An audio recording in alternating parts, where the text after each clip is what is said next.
Let me give you another word, unbelievable. That's a word that so many people are telling me tonight. And if you saw the debate tonight, that's exactly what it was. The first of 3 debates. Hard to imagine, 3 of them. The first is now in the books. And anyone who came tonight for an exchange of ideas, they witnessed a street fight instead. Both men were cordial walking out. They did not shake hands tonight because of the virus.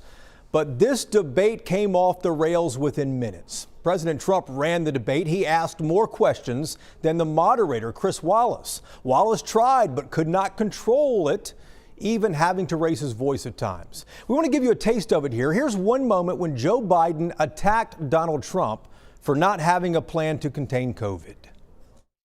In light of all the lies he's told you about the whole issue relating to COVID, he still hasn't even acknowledged that he knew this was happening, knew how dangerous it was going to be back in February, and he didn't even tell you. He's on record as saying it. He panicked or he just looked at the stock market, one of the two, because guess what? A lot of people died, and a lot more are going to die unless he gets a lot smarter, a lot quicker. Mr. President? Did you use the word smart? So you said you went to Delaware State, but you forgot the name of your college. You didn't go to Delaware State. You graduated either the lowest or almost the lowest in your class. Don't ever use the word smart with me.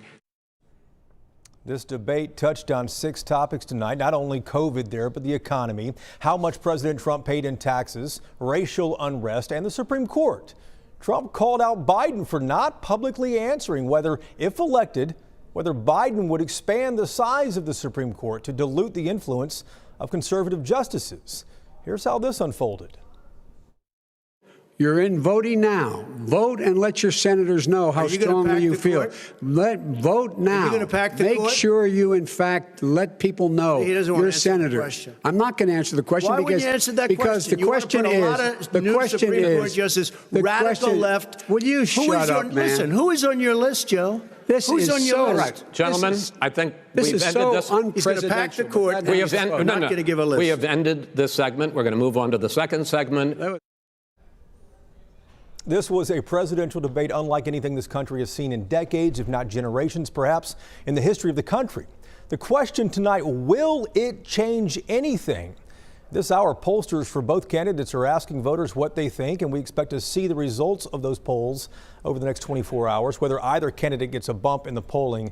And Cynthia, keep in mind, there are 2 more debates scheduled, and I can't imagine we will see anything different than what we saw tonight. You touched on this briefly, the moderator, Chris Wallace. He is being criticized online for not having any control over this debate. But did he even stand a chance?